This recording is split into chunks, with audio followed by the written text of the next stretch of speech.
An Old Man's Winter Night comes from a collection of poems called Mountain Interval.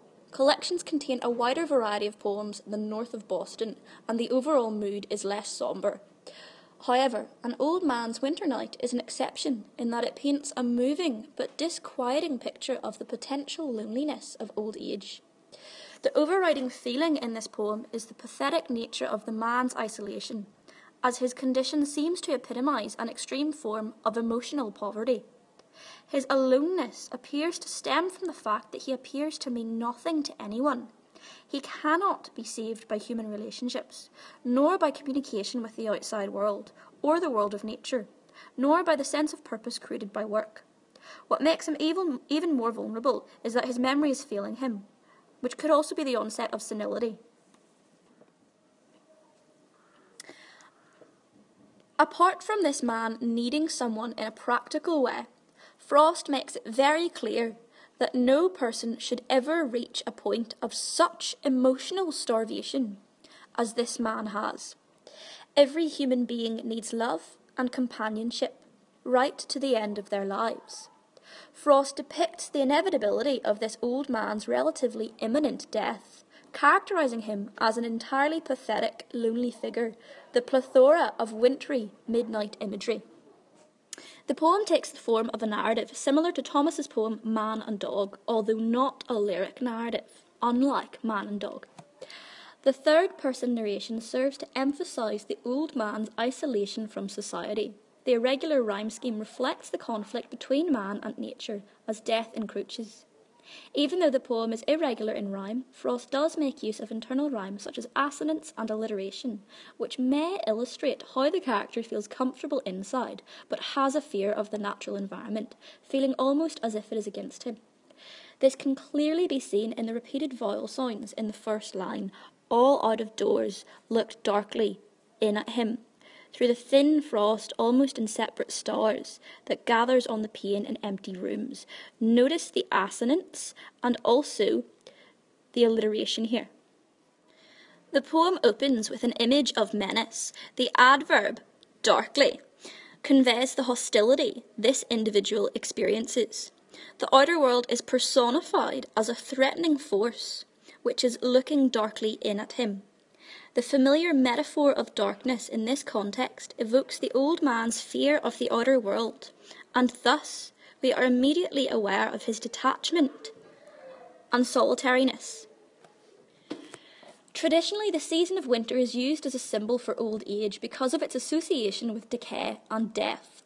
But in this poem, the setting of winter is also instrumental in conveying the hostility of the old man's environment. No comfort can be drawn from it. In fact, he wishes to shut it out entirely, as it appears to terrify him.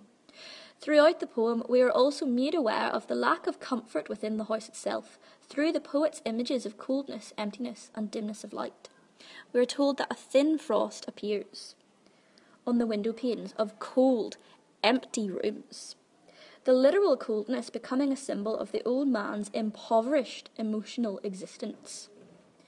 Note also the enjambment of the opening lines, which imports a sense of swirling, enveloping darkness, which seems to surround the house, making the old man feel even more God-forsaken.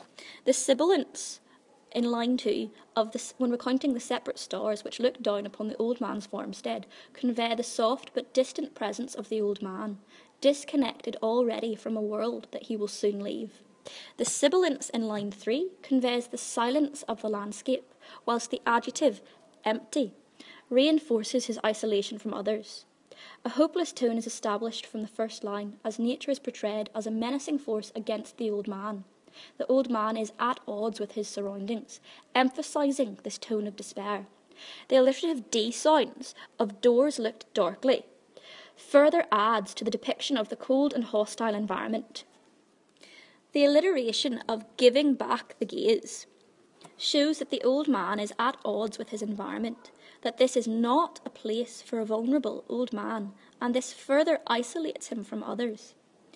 It is significant that the old man does not wish to return the gaze, and he deliberately keeps the lamp tilted in front of his eyes so that he cannot see outside. This implies an old man who has withdrawn so completely that he does not even communicate with himself. To voice his need would make his awareness of isolation even more terrifying, as it appears there is no one who can rescue him from his plight.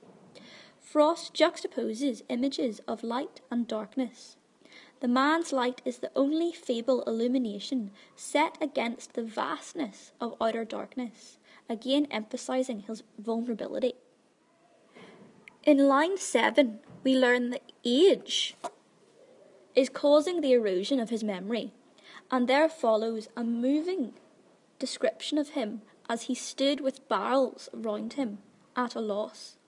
The pathos of his bewilderment poignantly highlights the inability of old people to cope when their minds begin to deteriorate.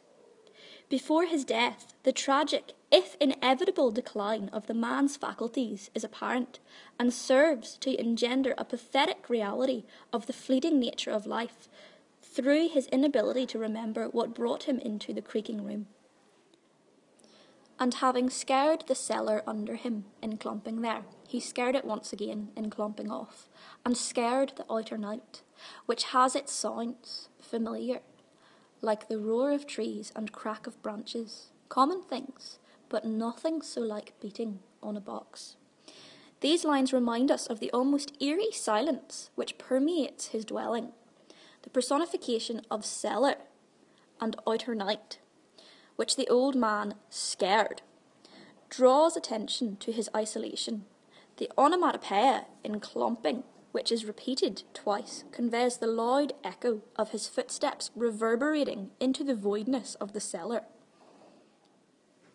The repetition of scared leads us to think that this old man is trying to ward off any awareness of his plight, as to admit it would be a form of terror too great to bear. There is also the suggestion that he is frightened of familiar sounds such as the wind blowing through the trees and the crack of the branches. It is as if he attempts to drown out these sounds by clumping, or even beating on a box. Whether the latter is merely a simile to describe the loud noises of the clumping footsteps, or literally what the man does in an attempt to make noise, is uncertain. However, no matter what interpretation we take, the impression we are left with is the disturbing portrayal of an aged person who is surrounded by unbearable silence and oppressive emptiness. The effective onomatopoeia in the repetition of clumping and the alliteration in the simile, like beating on a box, in addition to highlighting the futility of movement on the part of the old man in an attempt to dilute his loneliness, underlines the definitive dullness of his movements, suggesting physical as well as mental debility. A saddened view is formed towards the isolation of this elderly figure. His mental debilitation or decay has separated him from society, and he is isolated and lonely. This is shown through the reverberating silence, the repetition of clumping, depicting the sound of his footsteps in the silence, emphasising the fear that isolation can bring.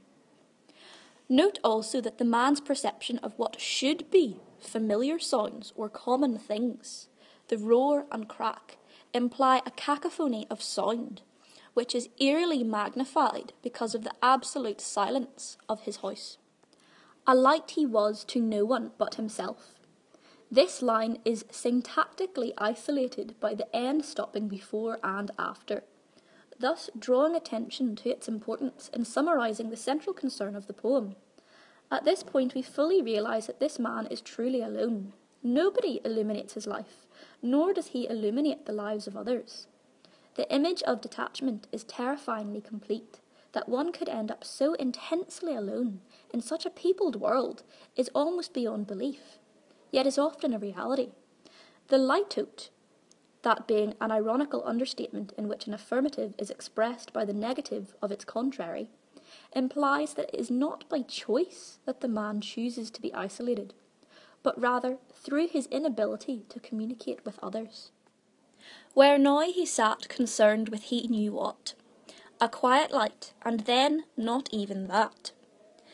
These lines suggest a man who is not only out of touch with others, but not fully in touch even with himself. His light is quiet, that is, reflecting only himself, but then not even that, implying that the decay of old age was rendering him even more vulnerable and helpless. The imagery of emptiness here, a quiet light, helps present the tragic reality that often in old age, loneliness is a staple of life. He consigned to the moon such as she was, so late arising, to the broken moon, as better than the sun in any case, for such a charge his snow upon the roof, his icicles along the wall to keep. The tenuous personification of the moon, in He consigned to the moon, provides a beautiful, if stark, allusion to the emptiness of life. This is reinforced through the old man's pathetic attempt to possess something, even items as arbitrary as the snow and icicles. Here the possessive pronouns, his icicles and his snow, evoke a sense of pathos of the old man's conditions. He feels a need to be in possession of something, but is so destitute that the only possessions he feels he has to preserve are the cold snow and ice, generating a bleak and desolate tone. That he is surrounded by such coldness symbolically portrays the coldness of his emotionally bereft life. That the broken moon is the best preserver of this coldness conjures up yet again images of darkness, which in turn remind us of the horror of this old man's plight. The moon is presented also as an image of weak light on which the man is dependent, such as she was, thus connoting its weakness, late arising, broken, cold, and undependable, evoking a bleak, dim, frozen landscape. This section demonstrates the inevitable epiphany that in this cold, isolated place, the old man will soon die, and slept. The log that shifted with the jolt, once in the stove, disturbed him, and he shifted, and eased his heavy breathing, but still slept. Finally, the old man finds rest, and slept, but it is a disturbed sleep, broken even by the sound of a shifting log in the fire. This could once again be a way of emphasising the absolute silence of his house, that even the jolt of the log becomes a sound loud enough to disturb the sleep of this old man. Note also how the poet seems to identify the man with the log, and the log that shifted, but still he slept. It is almost as if he is at one with that log.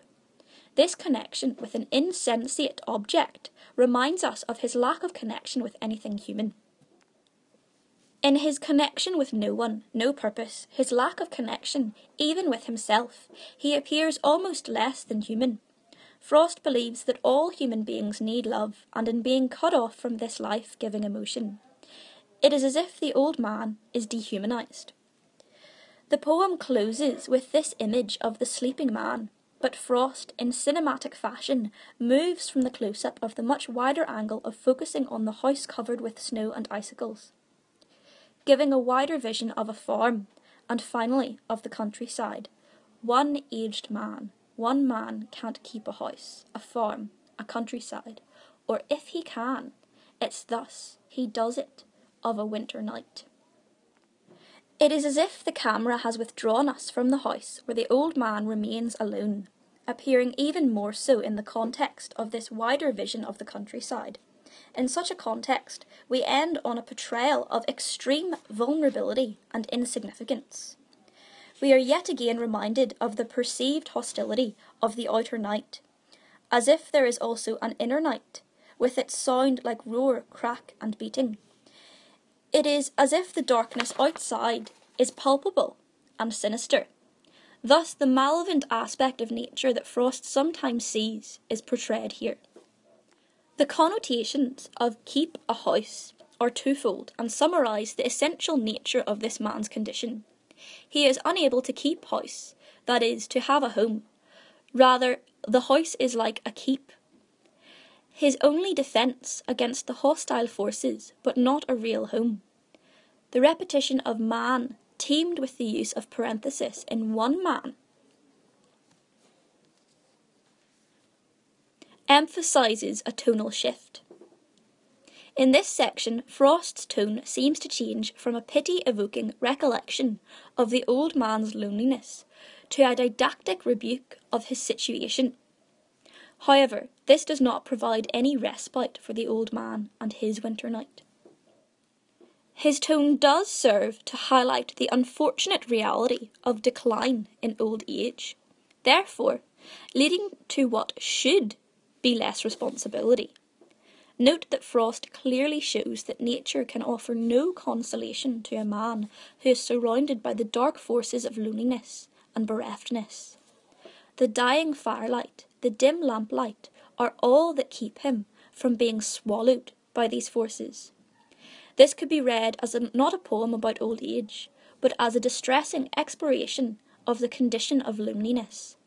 The final line gives a sense of hopelessness, a sense that old age and death will be harsh. The use of the word winter depicts harsh weather and connotes a harsh life. The message Frost conveys is clear. Old age is insufficient to truly defend against the inevitable forces of the world. The poem is typical of Frost in its attention to small details, sensuous description, conversational tone, implied compassion for the human problems of loneliness, hostility of nature, and its simplicity of language.